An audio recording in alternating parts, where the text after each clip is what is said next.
तो आज हम लोग जो है कुछ वीडियो देखने वाले हैं ऐसे, जैसे वेक्टर एनालिसिस में किस तरीके से हम लोग चीज़ों को विजुलाइज करेंगे, कैसे समझेंगे कि वेक्टर लाइन इंटीग्रल क्या होता है, सरफेस इंटीग्रल क्या होता है। ठीक है, तो सपोज करिए ये हमारा वेक्टर फील्ड है और इसके अंदर जो है ना ये हमारा कर्व है, ये वाला हिस्सा। ठीक है, तो आप लोग ये वेक्टर फील्ड देख सकते हो और इसमें एक पाथ जो है हमारा लाइन का, ये ब्लू लाइन दिखा रहा है।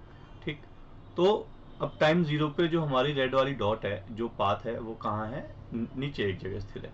लेकिन जैसे जैसे मैं इसे बढ़ाऊंगा तो वो आगे आगे जाएगा। ठीक है, तो ये हमारा क्या हो गया, ये आप लोगों का एक लाइन फॉलो कर रहा है। कहाँ फॉलो कर रहा है, वेक्टर फील्ड में फॉलो कर रहा है। ठीक है, तो यही आप लोगों का लाइन इंटीग्रल में आता है। अब इसी को आप विजुलाइज करिएगा जिस टाइम में पढ़ाऊंगा उस टाइम। ठीक है, तो ये हमारा वेक्टर फील्ड है। वेक्टर फील्ड में एक्स वाई जेड एक्सिस हम लोगों को दे रखा है और उसी एक्स वाई जेड एक्सिस में आप लोगों को ये चीजें, ठीक है, दी गई है। एक्स वाई जेड एक्सिस कहाँ, ये देखो, ये आपको एक्स दिखाई दे रहा है, फिर वाई, और यहाँ पे आप लोगों को जेड। ठीक, और ये आपका वेक्टर फील्ड है सारा, और इसके अंदर ये लाइन का पाथ फॉलो कर रहा है। ठीक है, तो ये हो गया आप लोगों का लाइन इंटीग्रल। नेक्स्ट आते हैं हम लोग सरफेस इंटीग्रल पे। अब आते हैं हम लोग ये सरफेस इंटीग्रल पे। आप लोग इसमें देख सकते हो कि ये एक्स एक्सिस है, वाई एक्सिस है, जेड एक्सिस है, और इसके अंदर ना आप लोग ये देखो, ये प्लेन है, ये एक सरफेस है जो सरफेस की मूवमेंट हो रही है। ठीक है, तो इस सरफेस की मूवमेंट में आप लोगों को सरफेस इंटीग्रल लगेगा। और क्योंकि जब ये चलता है तो एक्स एक्सिस और वाई एक्सिस किसी भी, क्योंकि प्लेन है तो 2 डायमेंशन पे चलेगा, तो कहीं भी ये चलता है तो दो चीजों पे ये क्या करता है, डिपेंड रहता है। किसी भी दो एक्सिस पे डिपेंड रह सकता है। ठीक है, और इसके ऊपर जो ये लाइन दिखी हुई है ये क्या है, तो ये आप लोगों की एक परपेंडिकुलर नॉर्मल होता है जो प्लेन के परपेंडिकुलर हम लोग खींचते हैं। इसमें इंटीग्रल का बड़ा काम होता है इसका। ठीक है, इंटीग्रल में इसका बड़ा काम होता है परपेंडिकुलर लाइन का। ठीक, तो आप लोग इसको इस तरीके से विजुलाइज कर सकते हो। देखिए ये कैसे आप लोगों का एक सरफेस मूवमेंट हो रहा है। ठीक है, देखो ये फिर से एक हमारा 3D प्लेन है। ठीक, वेक्टर फील्ड है जिसके अंदर ये प्लेन का आप लोगों का सरफेस का मूवमेंट हो रहा है। ठीक है, बाकी क्लास में तो इसको समझाऊंगा ही मैं, अभी ये सिर्फ विजुलाइज करने के लिए है।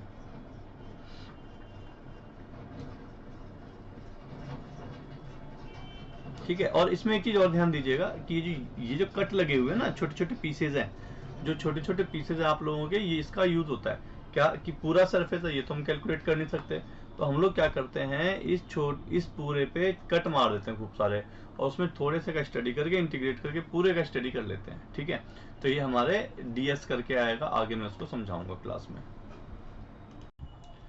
तो ये हमारा लास्ट है वॉल्यूम इंटीग्रल। ठीक है, वॉल्यूम इंटीग्रल में क्या होता है हमारा कि एक्स एक्सिस, वाई एक्सिस और जेड एक्सिस के अलोंग, ठीक, एक वॉल्यूम चलता है।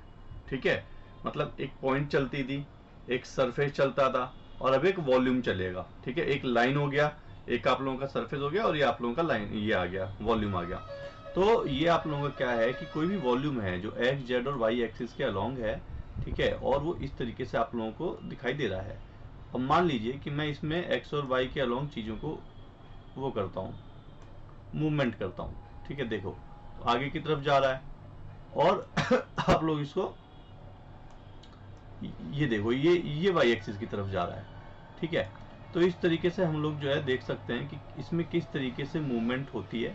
ठीक, तो ये भी आप लोगों को 2D में बोर्ड पे समझा नहीं सकता था। तो अब हम आते हैं वॉल्यूम इंटीग्रल पे। ये हमारा क्या है कि एक 3D स्पेस में एक वेक्टर फील्ड में जो है एक वॉल्यूम का मूवमेंट हो रहा है।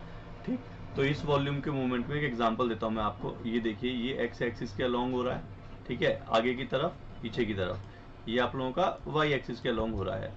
ठीक है, डन है। अब यही आप लोगों का क्या आता है, वॉल्यूम इंटीग्रल में आता है। तो हम लोगों ने 3 चीजें पढ़ी, कौन कौन सी, एक तो लाइन के अलोंग पढ़ा कि लाइन कैसे मूवमेंट होती है, लाइन के अलोंग कैसे मूवमेंट होती है, फिर सरफेस के अलोंग कैसे मूवमेंट होती है, फिर वॉल्यूम के अलोंग कैसे मूवमेंट होती है। और ये जो देखो, इसमें जो ग्रीन कलर का है ना, ये आप लोगों का वॉल्यूम है, लेकिन इसको क्या किया, ब्लॉक्स में काटा गया है। आप लोग इसको अच्छे से देखो, ब्लॉक्स में काटा गया है। ये क्यों काटा जाता है, ताकि एक इंटीग्रेशन होता क्या है, थोड़े की स्टडी करो, इंटीग्रेट कर दो, पूरे की कर दो। ठीक है, तो ये हमको दिखाया गया है किस तरीके से हम लोग एक छोटा सा हिस्सा लेते ही लेते हैं, फिर उसको इंटीग्रेट करते हैं। अब क्योंकि ये एक्स एक्सिस पे भी जा रहा है, वाई पे भी जा रहा है, और मे भी जेड पे भी जाए, ऊपर की तरफ हो जाए ठीक है, तो वहां पे क्या होता है, आप लोगों के ट्रिपल इंटीग्रल आते हैं। ठीक, अब ये कैसे इंटीग्रल काम करता है, किस तरीके से सॉल्व करते हैं, ये मैं क्लास में आप लोगों को बहुत ही जल्दी ले लूंगा, होपफुली कल या परसों में मैं ले लूंगा। ठीक है।